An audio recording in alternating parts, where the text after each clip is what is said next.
लकड़हारे की परीक्षा। बहुत समय पहले की बात है। बहुत दूर एक गांव में एक लकड़हारा रहता था। वह अपना काम बहुत मन लगा कर करता था और बहुत ही ईमानदार और मेहनती भी था।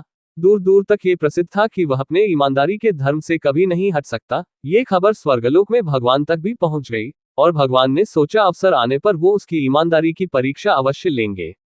लकड़हारा रोज जंगल जाता, कड़ी मेहनत करता और सूखी लकड़ियां काट काट कर बाजार में बेचा करता था। उससे जो थोड़ा बहुत मिलता उसी से अपनी जीविका चलता और खुश रहता था।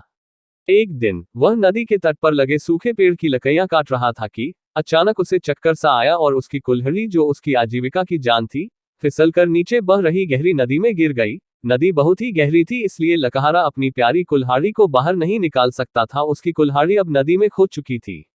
वह बहुत दुखी होकर अपने परिवार और आजीविका के बारे में सोच सोच कर सच्चे मन से भगवान से सहायता की प्रार्थना कर रहा था।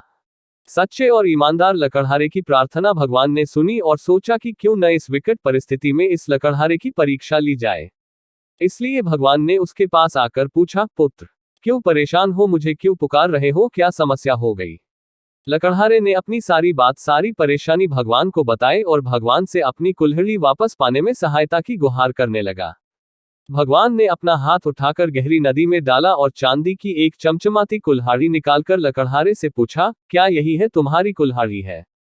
लकड़हारे ने उस कुल्हाड़ी को देखा और पूरे धैर्य से बोला, नहीं प्रभु, ये तो मैंने कभी देखी भी नहीं।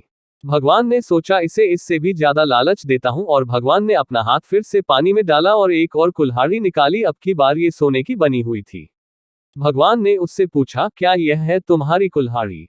लकड़हारे ने उस कुल्हाड़ी को अच्छी तरह देखा, एक अपरिचित सी नजर डाल के बोला, नहीं भगवान, मैं गरीब आदमी हूँ, ऐसी स्वर्ण कुल्हाड़ी का तो मैं सपना भी नहीं देखता। ये भला मेरी कैसे हो सकती है? भगवान बोले, जरा गौर से देखो, यह सोने की कुल्हाड़ी है जो बहुत ही कीमती है। क्या सच में यह तुम्हारी नहीं? लकड़हारा बोला, नहीं प्रभु, यह मेरी कुल्हाड़ी नहीं है। ये मेरे किसी काम की भी नहीं। मैं सोने की कुल्हाड़ी से भला पेड़ कैसे काटूंगा? ये मेरे काम की भी नहीं।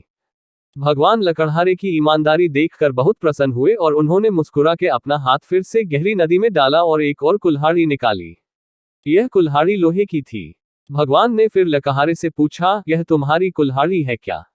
लकड़हारा कुल्हाड़ी देखकर बहुत खुश हुआ और श्रद्धापूर्वक हाथ जोड़कर बोला, जी हाँ, यही है, मेरी कुल्हाड़ी है, मेरे परिवार की जीविका का साधन।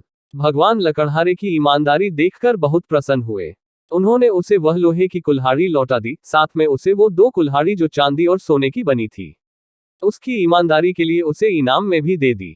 लकड़हारा बड़ा खुश हुआ और बोले, भगवान, मैं इनका क्या करूंगा? ये मेरे किसी काम की नहीं, इन्हें आप ही रखे। मुझे बस ये आशीर्वाद दे कि मेरी लोहे की कुल्हाड़ी हमेशा सुरक्षित रहे और मैं हमेशा अपने परिवार का पालन पोषण करता रहूं। भगवान ने उसे आशीर्वाद दिया और उसकी ईमानदारी देखकर गदगद हो उसे गले से लगा लिया, और ईमानदारी के कारण लकड़हारे को जीते जी भगवान से मिलने का अवसर मिला। शिक्षा, किसी भी परिस्थिति में हमें ईमानदारी की राह नहीं छोड़नी चाहिए।